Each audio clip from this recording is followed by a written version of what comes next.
여섯 번째 작품 조동관 약전 보도록 할 건데, 약전이라는 게 뭐냐면 전이 뭔지는 알죠?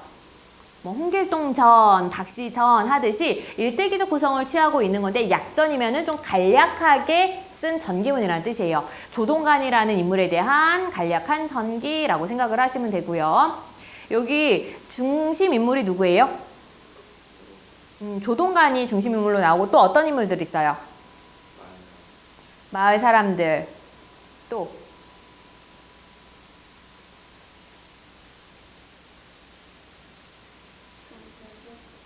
경찰서장 나오고 있죠. 그리고 A 부분에서 동관의 그 형 누구 있어? 은관까지도 나타나고요. 그 정도만 찾아주시면 됩니다. 시점은 어때요? 전지적 작가 시점이죠. 나라는 인물이 없고 여기서 다른 인물의 심리 확인할 수 있는 부분들이 있거든요. 어디에서?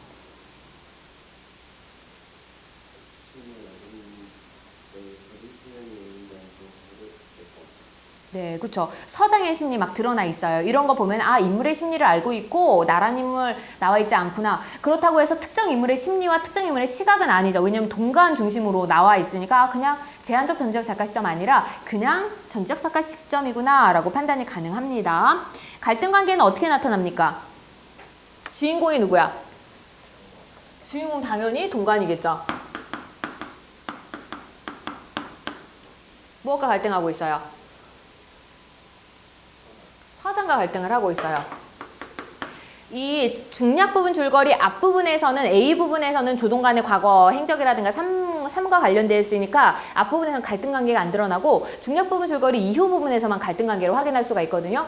동간과 서장이 갈등하게 된 원인은 뭐예요?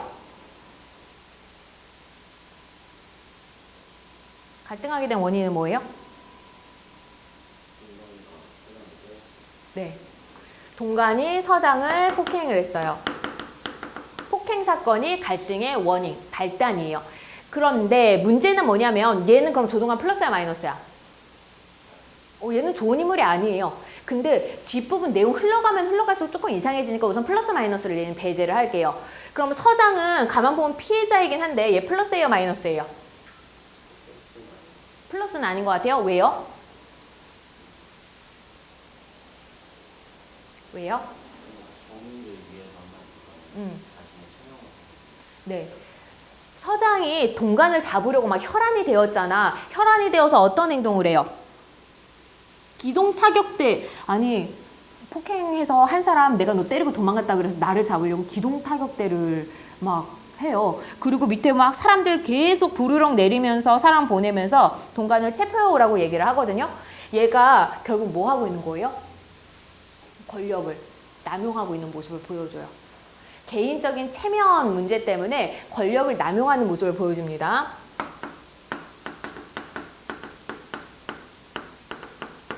이렇게 보면은 물론 동간이가 먼저 잘못을 했어. 얘가 마이너스이긴 한데 사건이 진행되면서 누가 더 마이너스 쪽으로 바뀌어요? 얘가 더 마이너스 쪽으로 바뀌게 되는 거예요. 얘가 잘못해서 그냥 얘 서장이 그 정당한 방법으로 잡아 넣었으면은 싸움이 끝났으면은 그냥 깨끗하게 마무리가 되었을 텐데 이 한 명을 잡기 위해서 서장이 행한 것들이 너무나도 과한 모습을 보이고 있거든요. 그래서 이런 모습을 봤을 때 사람들이 전부 다 누구 쪽으로 돌아서게 돼? 동간 쪽으로 돌아서게 돼요. 사람들이 전부 다 동간이 걱정을 하게 되고 막 그러잖아요. 그런 걸 보면서 동간이가 분명히 얘가 플러스는 아니거든? 플러스가 아닌데 사건이 진행되면서 어떻게 점점 플러스로 바뀌게 되는 인식이, 동간에 대한 사람들의 인식이 긍정으로 바뀌게 되는 걸로 나타나고요. 서장은 어때? 진행되면 진행될수록 마이너스 인물로 사람들이 인식을 하게 됩니다. 이 갈등 관계를 중심으로 본다면 주제는 뭐라고 하면 될까요? 결국 이 갈등 관계를 보면 서장이 마이너스거든? 서장이 마이너스가 된 이유가 뭐 때문이야? 권력을 남용했기 때문에. 권력이라는 건 사실 이런 특히 경찰서장이잖아요. 누구를 위한 권력이야? 경찰을 뭐라 그래? 민중의 지팡이라고 그러잖아요. 민중을 위한 권력인데 자신의 체면과 자신의 권위를 지키기 위한 권력을 사용하고 있거든요. 그래서 이거 가지고 나타나는 주제는 공권력 남용에 대한 비판이에요.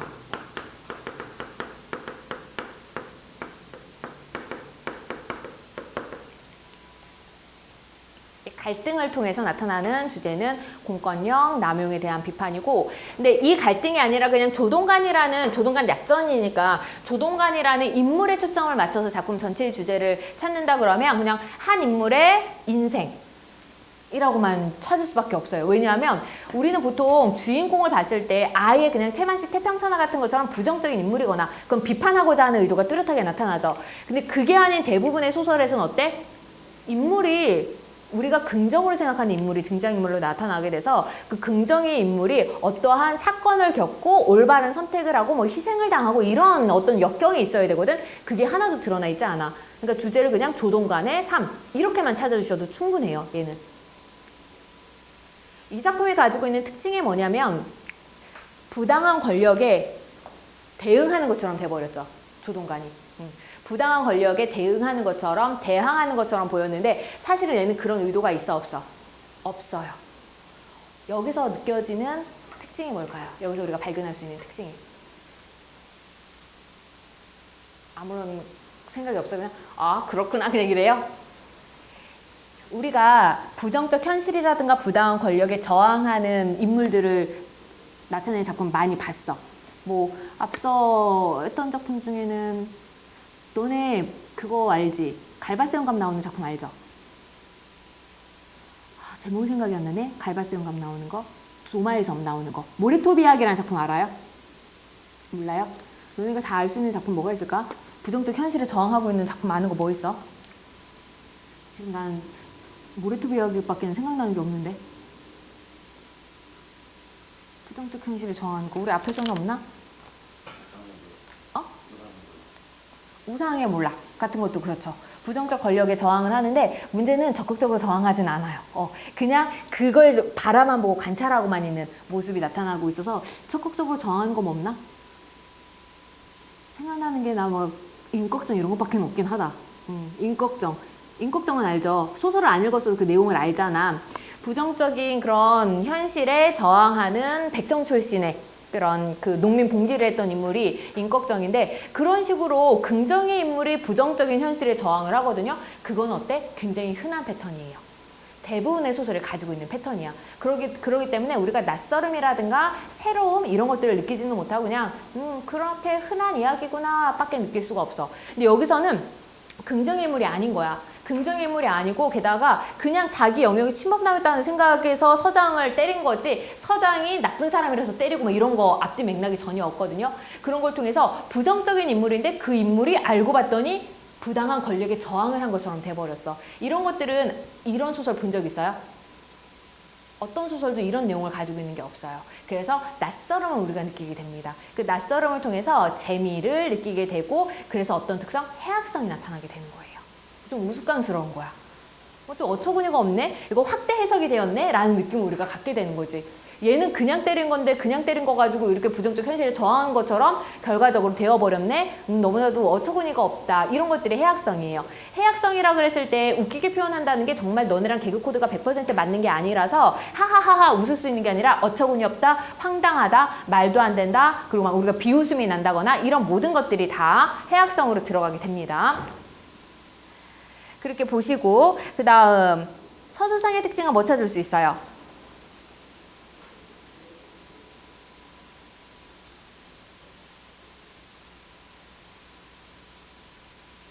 서술상의 특징은 뭐가 있을까요?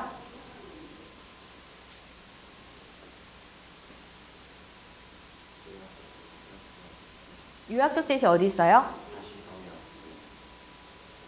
다시 밤이었다 어디 있나 그게? 아 18페이지 오른쪽 메뉴. 다시 밤에 왔고 기동 타격 때는 야간 장비가 없어 야간 작전이 불가능하다는 작전을 짜고 내려왔다. 이틀째 재는 날 춥고 허기진 똥간의 상태를 짐작한 기동 타격 때는 고기를 구워대며 심리적 타격을 가했다. 똥간이 바위에 아래를 내려다본 팔짱을 끼고 서 있는 모습 목격되기도 했다. 이때쯤 모두가 노승의 바위에 집중되어 있었다. 이 부분 요약적 제시예요?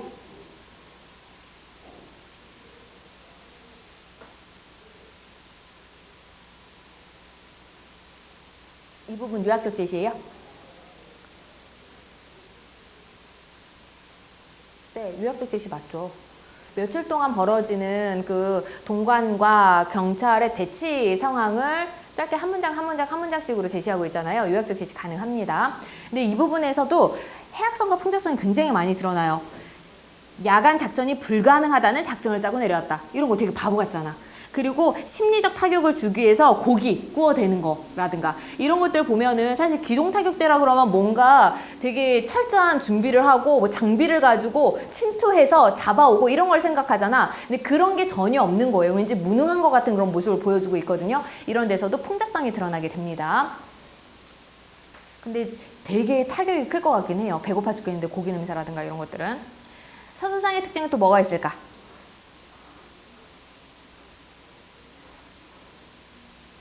어떤 서술상의 특징 확인할 수 있을까요?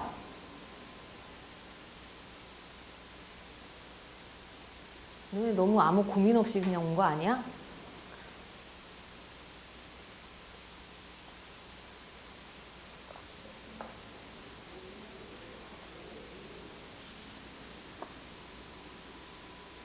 윤서야, 서술상의 특징. 너는 뭘 찾아가지고 오셨습니까? 유학적 제시요? 어디? 보여주기요? 어디? 대화를 통한 보여주기. 어디 있는데요? 대화를 통한 보여주기가 누구와 누구와 대화야?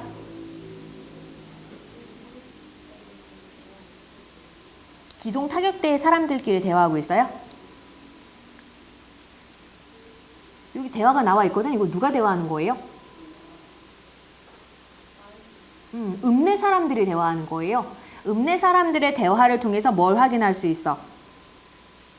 동간에 대한 관심을 확인할 수가 있어요. 여기는 마을 사람들이 그 정도로 동간에게 지금 관심을 가지고 있다라는 상황을 확인할 수가 있습니다. 보여주기 법 통해서. 또 어떤 서술상의 특징이 있어요? 예은아?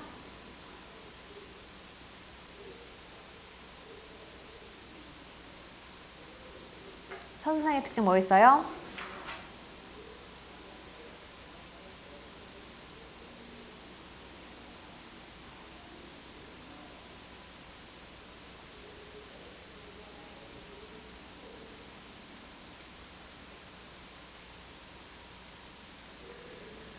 너네 너무 안 찾아갖고 왔어. 현서 봐. 서술상의 특징 뭐 있어? 어디 있어요?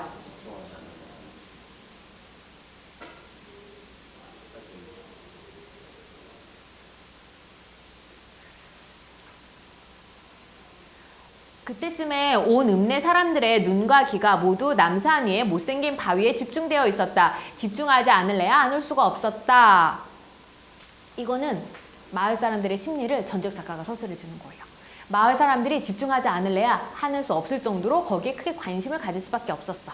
그래서 이 부분 말고 다른 부분 찾아주셔야 돼요. 편집자 눈평. 있기는 해요. 어디 있어요? 이 작품에서 편집자 논평이 있거든요. 보통 풍자와 해악을 나타내는 작품들은 현대문학이라고 할지라도 편집적 논평을 많이 사용해. 태평천하도 그렇잖아. 그렇죠? 어디 있을까요? 편집적 논평?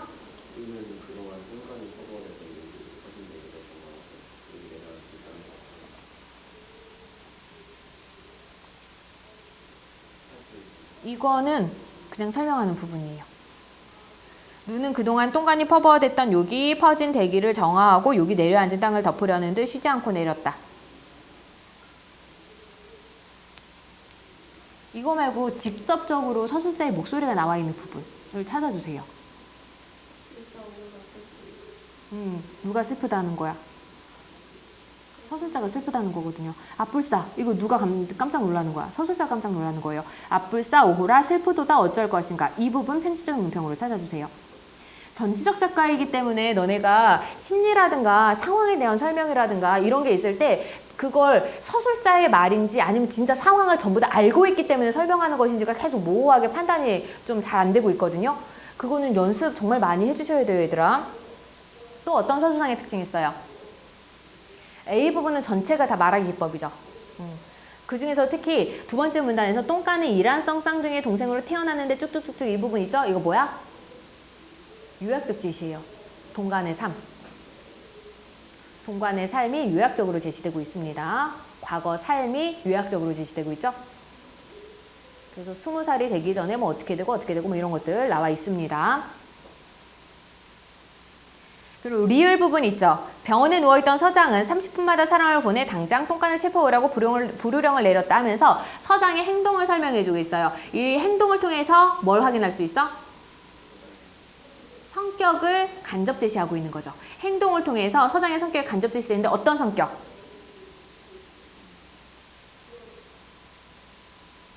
어떤 성격? 이기적인 성격. 자기가 제일 중요한 거야. 내가 중요해. 내가 체면을 깎였어. 그러니까 내가 당장 어떻게 이 분노를 해결해야 돼. 라는 거잖아요. 서장의 이기적인 성격을 확인할 수가 있습니다. 또 확인할 수 있는 거. 배경. 나와 있는 부분 있죠. 어디? 눈발이 희끗희끗 비치는가 했더니 삽시간에 폭설로 변했다. 눈은 그동안 똥간이 뭐뭐 하는데 이거는 그냥 비우고요.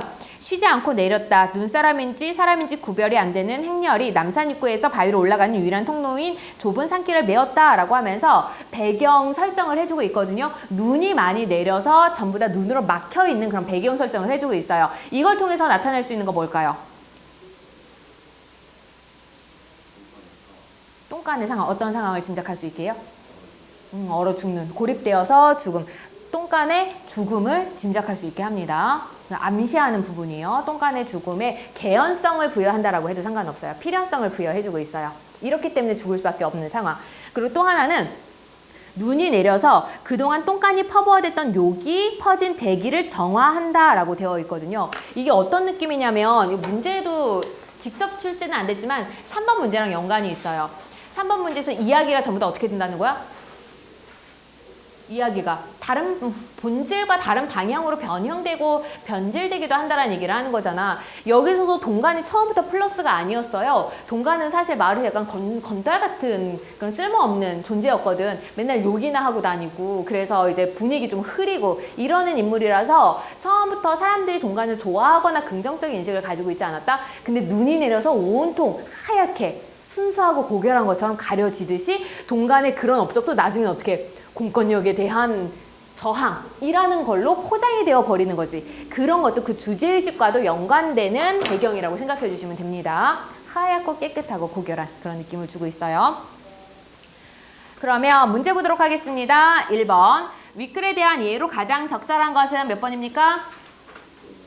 5번. 서술자가 개입하여 인물에 대한 주관적 판단이나 감정을 표현하고 있다. 주관적 판단과 감정 나와 있는 거, 아 슬프다, 오호라, 어쩔 것인가 에서 확인할 수가 있고요. 서술자가 주인공으로 등장한 거 아니죠? 3인칭 서술자입니다. 서술자가 주인공으로 등장한다는 얘기는 1인칭 주인공 시점이겠고, 공간적 배경에 따라 서술자를 달리한다 그랬는데 처음부터 끝까지 서술자는 3인칭 서술자 고정되어 있습니다.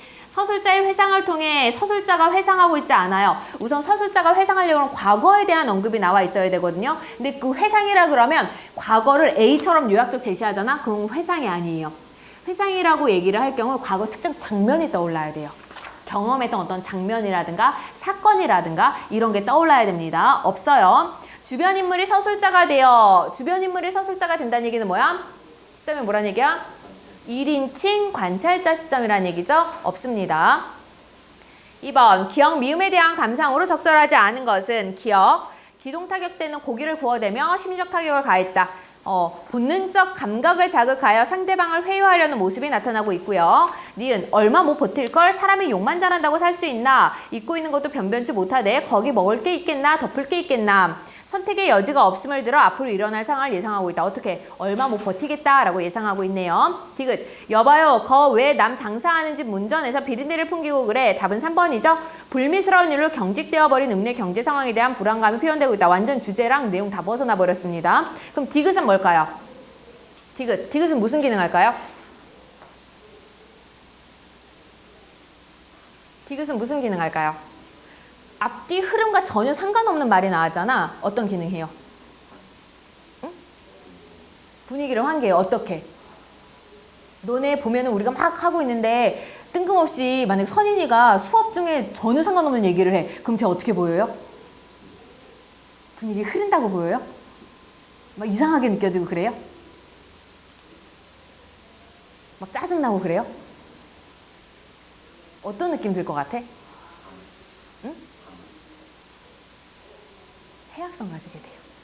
쟤 뭐야? 우리는 아까 내가 웃음이 뭐라 그랬어? 황당하고 어처구니 없고 막 이런 것들이 전부 다 웃음을 유발한다 그랬잖아.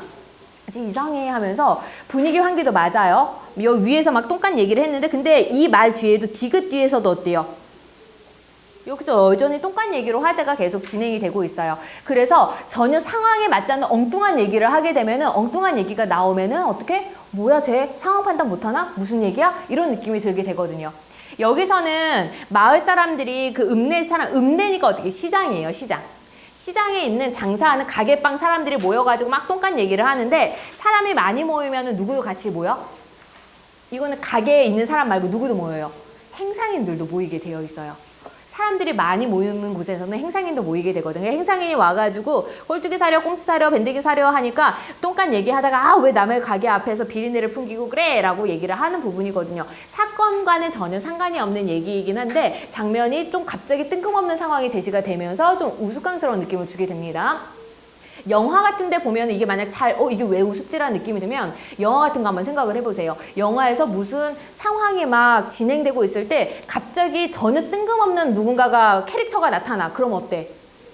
웃기거든요? 안 웃기냐? 어떡해. 너네랑 나랑 웃음 코드가 너무 다른가 봐. 아니, 예를 들고 싶어도 예를 들 만한 게 없다, 야. 어쨌든 그러하다는 것만 그냥 짐작해 놓으세요. 그래서 답은 3번이고요. 리을에서는 계속 불호령을 내리고 있는 서장의 모습을 통해서 이전 사건에 대한 분노, 그래서 똥간을 반드시 잡아야겠다라는 그런 서장의 분노와 강한 의지를 확인할 수가 있습니다. 미음에서는 읍내 사람들은 오히려 불안한 마음이 되어 하나씩 둘씩 남산으로 눈길과 발길을 옮기기 시작했다라고 했는데 이거는 상황의 변화로 인해 등장인물에 대한 등장인물 누구? 동관에 대한 사람들의 걱정이 행동으로 옮겨지고 있다. 이것도 가능합니다. 3번 문제 답은 몇 번이에요? 2번이죠. 2번이 틀린 이유가 뭐 때문이야?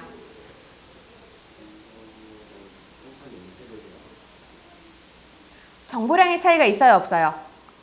모두가 동일하게 똥간이라고 부른다는 얘기는 거기에 대해서는 다 동일한 정보를 가지고 있다는 얘기거든요. 누구는 똥간이라고 부르고 누구는 뭐 동관이라고 부르고 하면은 이 동관이라고 부르는 애는 아직 얘가 똥간이라고 불린다는 정보를 전해듣지 못한 거잖아. 동일하게 부른다는 얘기는 정보량의 차이가 없다는 겁니다. 정보량의 차이가 없기 때문에 평판이 은폐된다는 것도 확인할 수가 없어요. 그래서 답은 2번입니다.